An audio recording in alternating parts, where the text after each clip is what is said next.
I get the pleasure of writing with these two basically every week, if not every other week. I feel like it's a lot. Don't you love it? It's the best. Wouldn't have it any other way.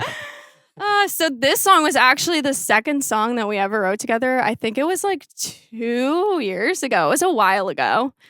Has it been that long? I know, you've dealt with me for so long. Aren't you so blessed? So blessed. And he's like, is time really moving that slowly? No, it's weird. I feel like sometimes it feels really fast. Like a long time's gone by, but it's only been 2 years. It felt like not a lot of time. Yeah, I know. Aw, wait, I love. First of all, I feel like this song was pretty dark when we wrote it. And I'm used to like learning about criminal justice and surrounding myself with all of these dark things. So I feel like I didn't think it was weird when we were writing it, but I'm wondering if you guys thought it was weird or if you write a lot of songs about murder. I mean, I've written some murder ballads before. As good. No, I'm just kidding. No. I think the fun one for me was like we had just met, and I think you and Dustin connected, and then Dustin brought me in. Yeah. Forever grateful for him when he does that. So you said you wanted to write a murder ballad. Mm-hmm. And so my favorite part of writing that song was figuring out what boundaries we could push, what we could say, what we couldn't, like that the artist in the room being you was going to let us do. So for that whole day, like that was just what I was geeking out on, and obviously love how it turned out. Yeah. My favorite part, this is just what I remember. I know you know what I'm going to say, but every time it would be like, we would talk about like, do you want to say that you killed him? And you would just laugh manically.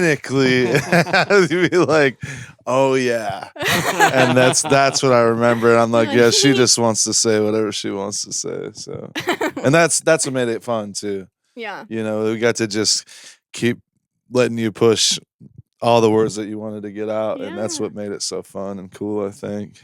Yeah. With like writing, I feel like everyone has their own style of writing. And I feel like for you, one thing that I love is that we'll be having a whole convo about whatever we're talking about, and you're just silent and like thinking. And I feel like especially with this song, you just like randomly will blurt out a bunch of lines that are so beautifully written, and you did it with the hook of this whole song, and it wouldn't be anything that it is without that. So my question would be like, how you doing that? First of all, I am definitely listening when I go into those silent spaces. Are? It's one ear over here, one ear over here. So yeah, you have a gift for sure. You are able to do that. I call it the Tyler pace. I was like, I know something good's about to happen. Yeah. When Tyler Tyler's favorite thing in Laurel's writing room is to grab the candle, which he carries like it carries it like almost like a keep away. Like there's a timer counting down of how much time he's held it in his hands. Sometimes in these rooms, you just find yourself like you're just so lost in it that you find yourself doing weird stuff. So one person might be pacing, another person might be playing Candy Crush on their phone, trying to think of the next thing. Yeah. And for me, for whatever reason, it was a candle for like an hour and a half, and I don't even know why I was holding it. Yeah, I just remember Laurel being like, "That's Tyler." Yeah, that's Oh, sorry. I'm like, don't touch the candle. We can't burn it because it has to be here forever for Tyler to think with. It's fine now. Yes, but no, I remember a little bit of that date, kind of going through that process and listening to what you guys were saying, trying to incorporate all the cool stuff you guys were talking about story wise into whatever the hook was going to be. But we were going to get there eventually. So. Yeah. I think my favorite part about this song, and I just wanted to shout Tyler out, is I remember when this bridge came up,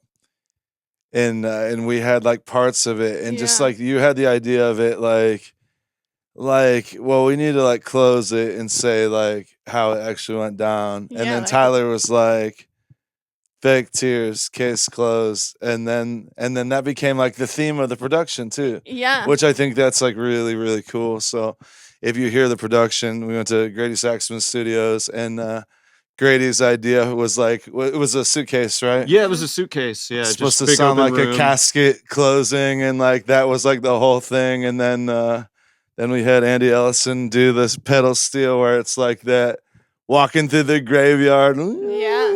I was like It's as so spooky cool. as you can get. Mhm. Yeah. Which is kind of funny because Lindon has produced all of my tracks this year, and the first one was You Ain't a Cowboy, which if you've heard it, it's very, very country. And then he sent me the track for Up With God, which was very country originally. And then we had to switch it into this creepy, like cinematic sound. I originally, because it's a murder ballad, right? Right. Essentially. And so I was like kind of going the like more funky, like Miranda route. And you were like, no, I want to be darker. And I was like, say less. Okay.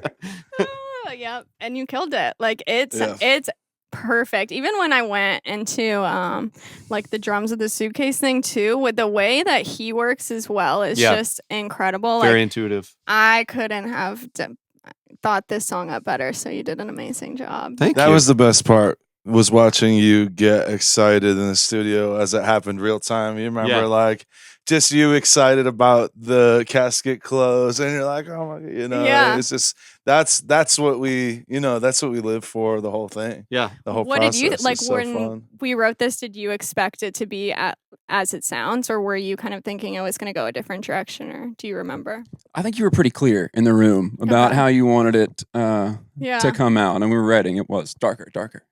So I think Lindon did a great job, and everybody in the studio. I know Dustin was involved in some capacity with a lot of instruments. I did a lot of and watching. ideas, Luckily, I think like, you know, Lindon and I connect really well before we go there.